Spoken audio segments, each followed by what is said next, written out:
Hey, I want to ask you. We've heard the story before about the Undertaker coming out on the stage and being engulfed in the flames. The pyro to start the show, though, was something that was always, a staple of Monday Night Raw. Did you and Ron ever have an issue with that? We've heard about Vader being under the stage when the concussion booms go off and he feels like he's got vertigo. Yeah, and I want to tell you about what happened with Vader in a second too. But yes. So they had to deal with me and Ron. We were kind of the big, almost kind of medieval characters. You had the Brothers of Destruction. You had us. We always thought the Brothers of Destruction and the APA could have great matches. The thing I created was you're too much alike. It's like Road Warriors fighting the Road Warriors, which I did not agree with. But that was kind of the thought, that reason we never had any huge storyline with the Brothers of Destruction, which I would have loved to have had. But they decided to start the show one time with me and Ron standing on the pyro. No one thought this through. It almost blew our heads off. I mean, we couldn't hear for 2 days. We were standing on this pyro. Nobody thought about, we're putting these guys over live explosives. And so we're having to stand there to start the show, and our whole body's shaking. My ears are ringing. I feel like it's blowing my head off. I mean, it was brutal. I could not wait for that pyro to end. And we had to stand there and not sell it because nobody knew that everybody, oh, that's badass. No, it's not badass. It's one of the dumbest things we've done. Wow. I mean, this is nothing like that happens now, though, right? I mean, this is they've got safety standards. When did all that change? I don't know. It's kind of like the tables, ladders, and chairs, with the Dudleys and the Hardys and Edge and Christian. They were the first to do it, and so they didn't have a template. After they did it, they realized what you needed to do and what you needed for safety. They didn't have that safety net.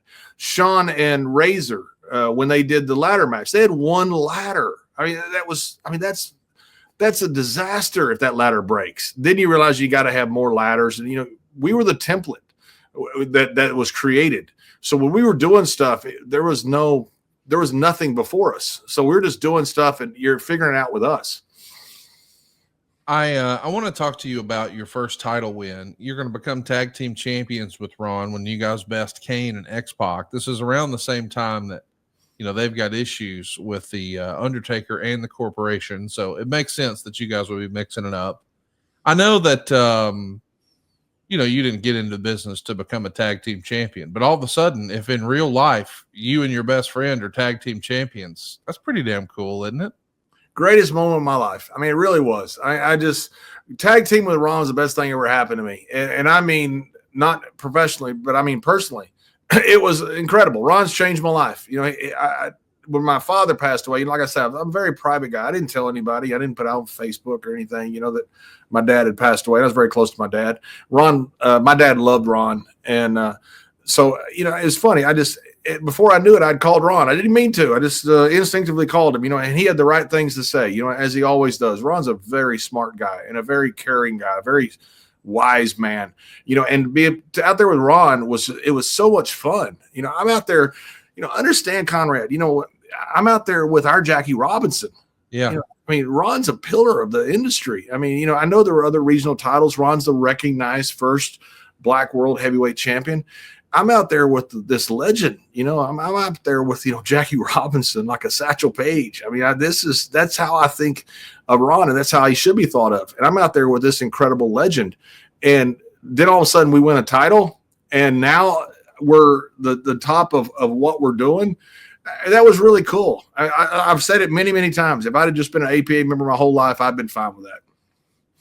Let's talk about those matches that you had with Kane and Sean Waltman. For whatever reason, it's always spoken about that Sean Waltman, whether he was the 1, 2, 3 kid or he was 6 or he was X-Pac, he was the measuring stick that you could trust his word as to whether or not a guy was any good. He was sort of the standard for where you wanted your quote unquote work to be. That's the way people in the business have spoken about him at times. And it feels like Kane carries a lot of mutual respect too. Obviously not the same way that X-Pac would, totally different style, but a big man who's going to take care of you.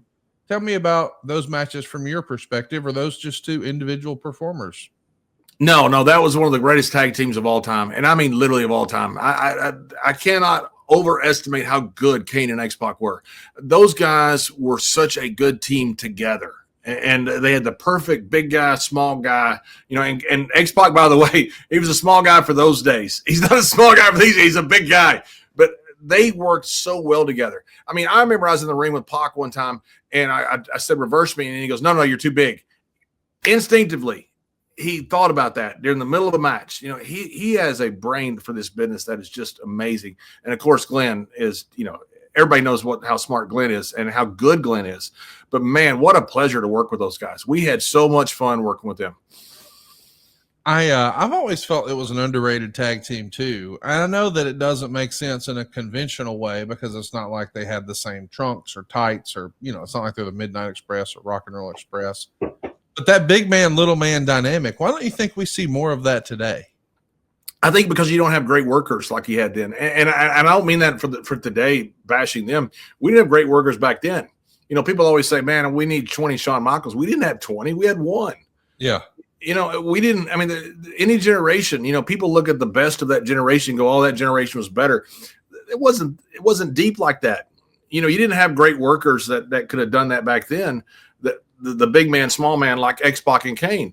There weren't a ton of big guys, small guy partners back then either. These guys were just an anomaly about how good they were.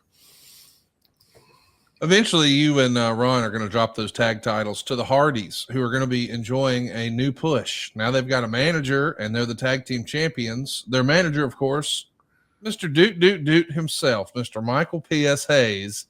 How fun was it for you being a guy who grew up loving the Sportatorium and seeing all the craziness that the fabulous Freebirds were doing, and now you're out there, and he's managing the team you're wrestling against? This has to be fun for you. Right before I got married, I had a loser leaves town match with the Freebirds, and Gordy and Hayes spent the whole night trying to bust me open. They finally did, and the only picture I could use was the back of the church because I had a black eye and a busted nose. So, my God, which guys look like, oh, what a bunch of dicks. No, they weren't. They were great guys. They're the Freebirds. I kicked Michael one time at a pay-per-view in Buffalo. And it came back like Michael cared. Michael's a tough guy. Michael loved a bitch.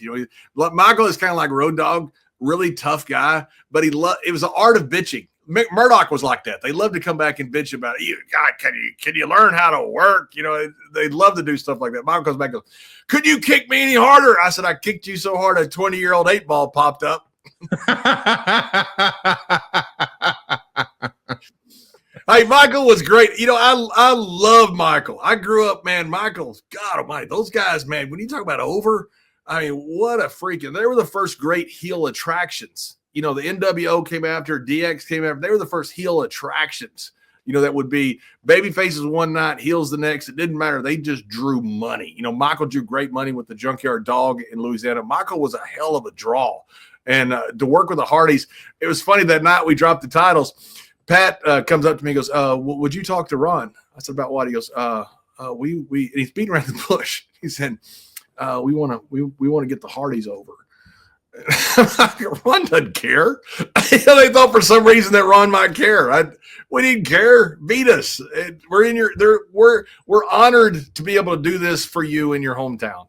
We thought it was great. Of course, it only lasts a little while, and we get a rematch at Fully Loaded, the pay-per-view here in 1999. And you and Ron are going to recapture the tag team titles from the Hardys, but the finish is the best part.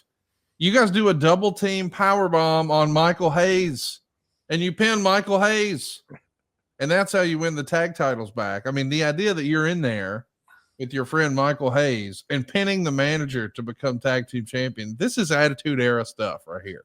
This is Attitude Era stuff. My first time in the ring with Kevin Von Erich and Kerry Von Erich, I remember the same thing. I just looked across and go, oh, my God, I want to get their autograph. I was the same with Michael. I interviewed Ricky Medlock the other day on our Stories of Briscoe and Bradshaw, who was one of the original drummer of Leonard Skinner. And so I just had a feeling. I text Michael. I said, hey, Ricky? Oh, yeah. And he starts telling me all these Ricky stories about him drinking. Of course you do. He's a Freebird.